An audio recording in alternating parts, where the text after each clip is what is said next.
DLC, also known as downloadable content. Many of you know of the DLC. Plenty of games have them. Some unfortunately don't have a DLC. But you know what games do have a DLC? Lean in here. Come here. Come closer. I'll tell you. The Souls games do. My great, beautiful Lord and Savior Miyazaki looked at his masterpieces and said, "Let there be more. Let's do more. Nah, I can do better." And so, Artorias of the Abyss, Crown of the Sunken King, Crown of the Old King, Crown of the Ivory King, Ashes of Ariandel, The Ringed City, The Old Hunters, the Sekiro DLC. Oh shit, never mind. No, not you. And the GOAT, the best DLC, Shadow of the Erdtree. There's one thing that all of these DLCs have in common. They're fucking awesome. I love all of these DLCs. All of them honestly are like the best part of their respected game. None of these are bad. And in today's video, I want to talk about each of these DLCs and give my opinion on them. Since I've already talked about the games, I decided it'd be a good idea to go ahead and talk about the DLCs next. Artorias of the Abyss was FromSoft's first DLC for any of their Souls games. And goddamn, they fucking nailed it on their first fucking try. I mean, damn! This motherfucker Miyazaki does not fucking miss.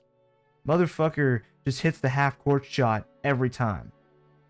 But in all seriousness, this DLC is really, really great. You can really tell they put an extreme amount of effort into this DLC. And honestly, this DLC completely makes up for the second half of Dark Souls. This DLC feels so much like the first half of Dark Souls 1. And what I mean by that is that the entire DLC just feels good. It feels polished. It feels right. It feels like they had so much more time to really work out the entire DLC and get it exactly how they wanted it. And to be honest, it was a huge fucking relief because I had just gotten to the end of Dark Souls 1, right before fighting Gwyn when I decided to go and play the DLC. So I had just experienced the hell that is the second half of Dark Souls 1. So, I'll admit, I was a little scared coming into this DLC. I was expecting some straight ass.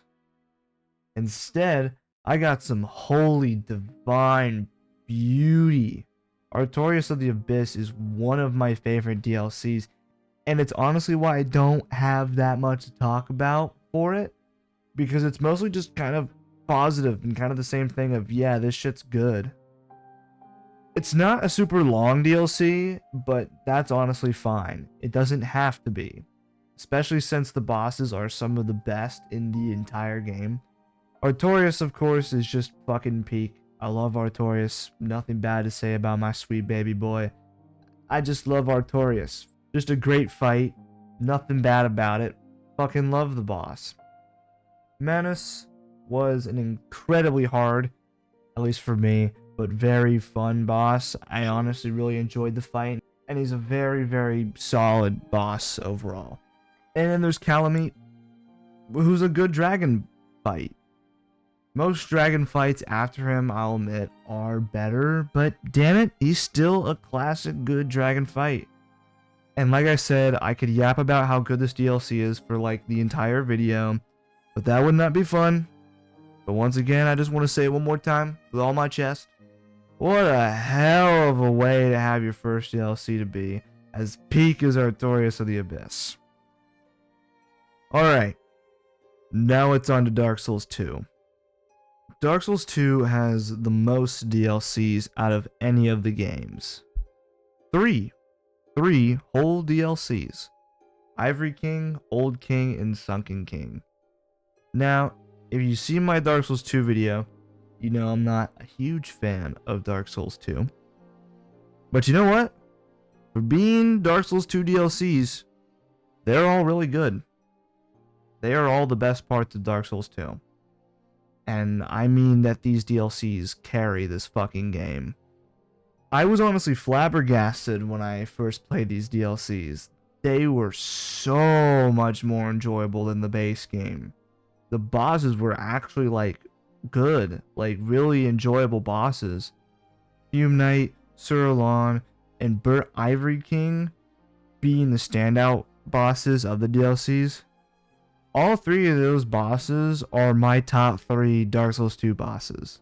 I had a lot of fun exploring the areas in the DLCs, and overall I was just having a lot of fun. I really enjoyed them a lot. Really the only DLC that I have any problem with is the Ivory King DLC, and yes, it is because of the frigid outskirts. That place, that hell, what in the actual fuck? I mean, let's just sit down for a second here. Let's just break this down here, class. What in the fuck were they thinking? I fear to ever have to see what goes on inside the head of the people who came up with this shit. I fear that it is only pain and suffering. What if we just made it to where you had no idea where you were going? There were magical reindeer fuckers attacking you at all times. And the player's reward is a boss that you've already fought. But now, there's 2. Fuck you. I fucking hate you. Oh, and that stupid fucking room, and I think it's the Old King DLC. What the fuck is this? Like, actually, seriously, how are you supposed to navigate this bullshit? If you know, you know. But besides that, and maybe the Nassandra reuse and Sunken King DLC, besides all that, I really did enjoy these DLCs.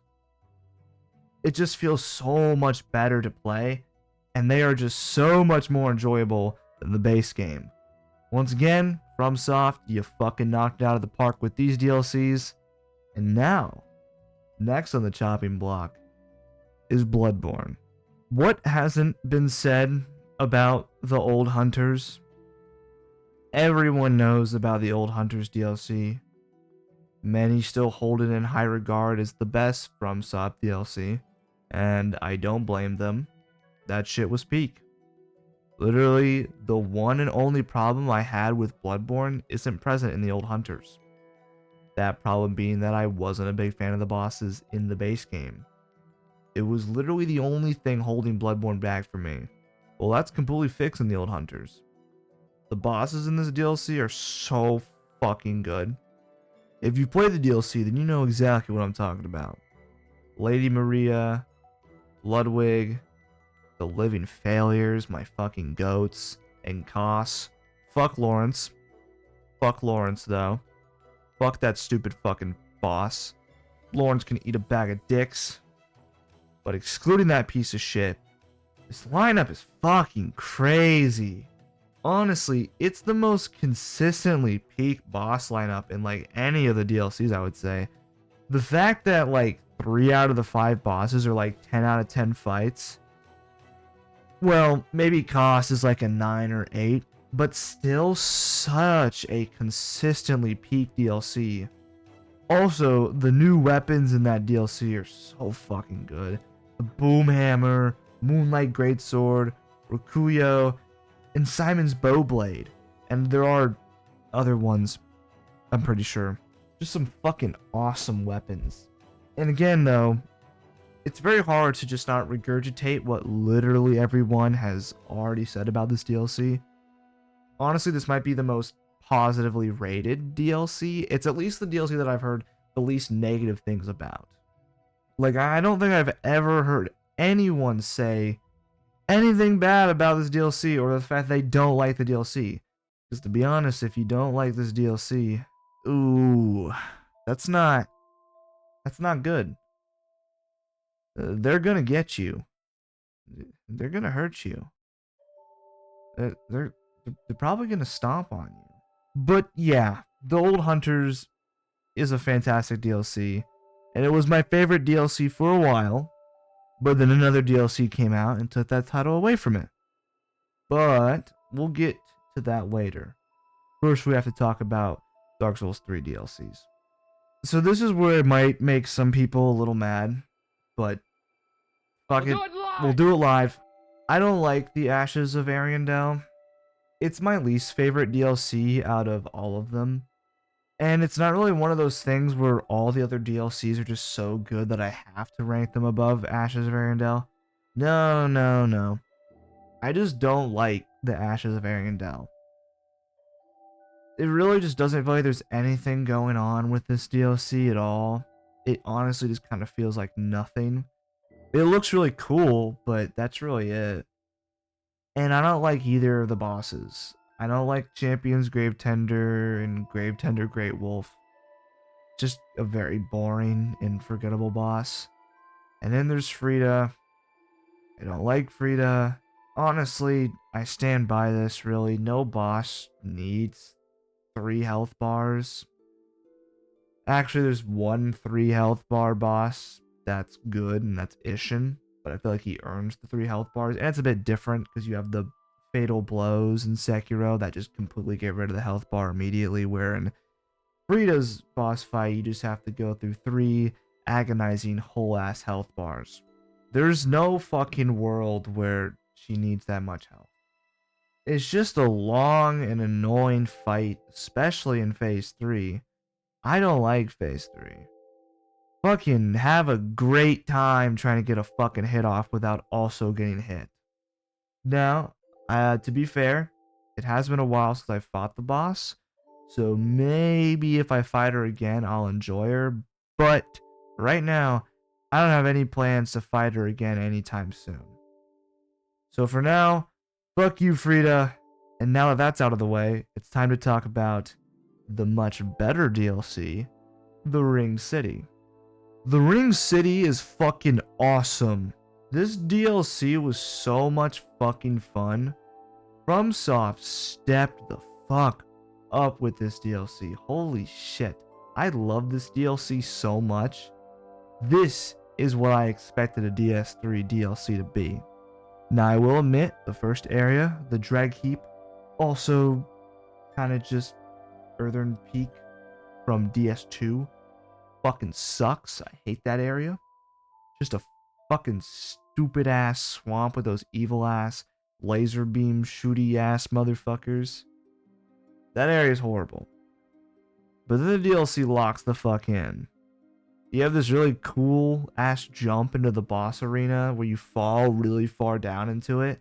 And then you fight the Demon of Pain and Demon from Below. Already right there. Awesome fight to start off the DLC. A great boss fight. But then after you kill one of them, you get even more peak boss fights with the Demon Prince.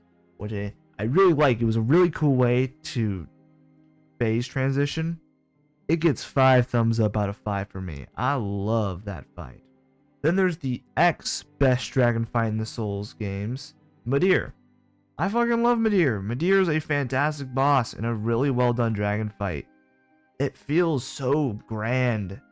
And also, Midir just looks really fucking cool.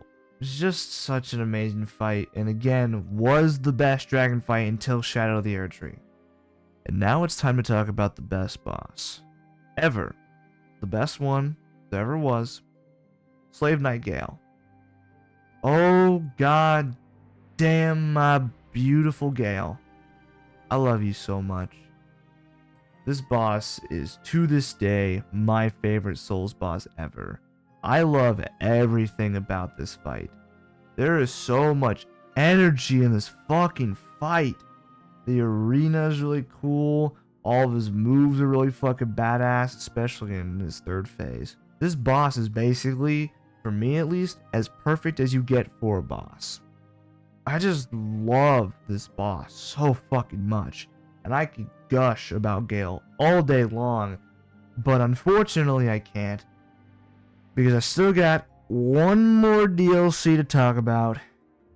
Shadow of the Erdtree. Ooh, baby. Shadow of the Erdtree. This beautiful creation.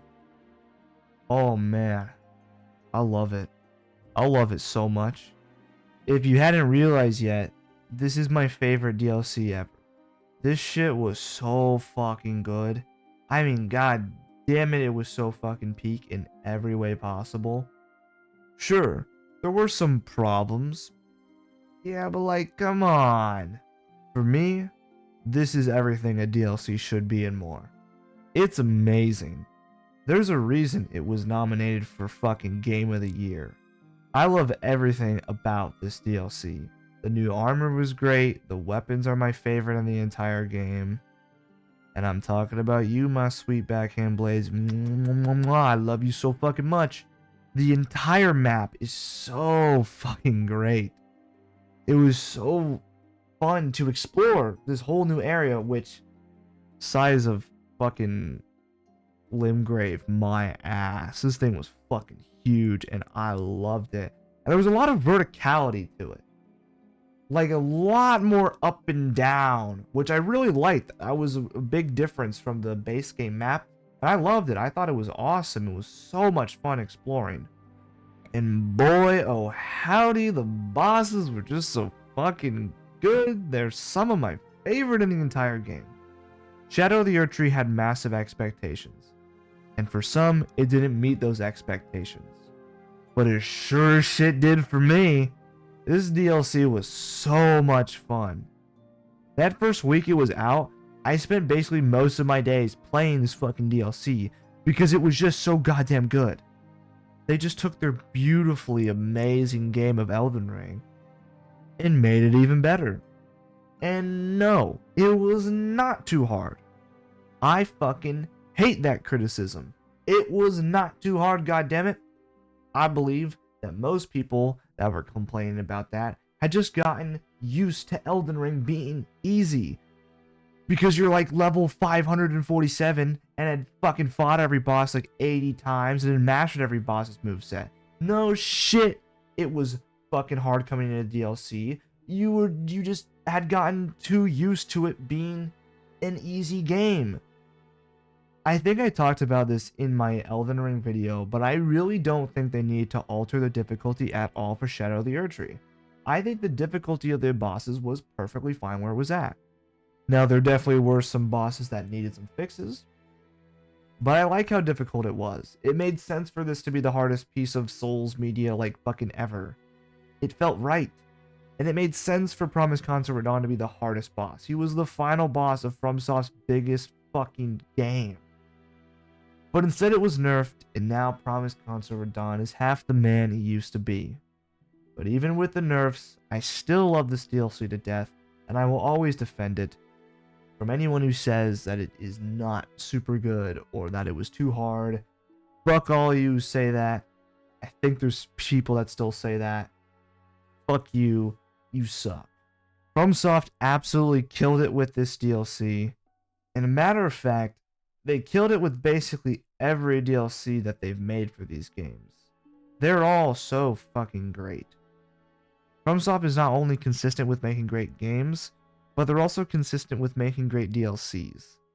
They all did a wonderful job at expanding upon the base game, and I hope that Night Rain's DLC does exactly what the past FromSoft DLCs have done and makes the game even better.